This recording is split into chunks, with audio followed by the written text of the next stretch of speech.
Welcome. In this video, I'll show you how to turn on Microsoft Defender. All right. It is actually pretty easy to do. So first up, go ahead and go to your start menu right here. All right. Click on it. Now go ahead over to settings. Okay. Click on it. Now once it loads, go ahead and maximize it. Now in here, just go ahead and go to the left panel. Okay. Now look for privacy and security. Just click on it. Now in here, in this section, just go ahead and click on Windows Security. Okay. Wait for it to load. And as you can see here, you can just go ahead and click on Virus and Threat Protection right here. Or you can go ahead and click on Open Windows Security. Open it up. Now in here, make sure that you click on the Turn On button, okay, for you to be able to turn on Microsoft Defender.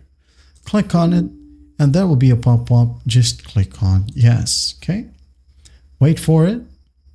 And as you can see here, it now says no action needed, and it now has a green check mark, okay.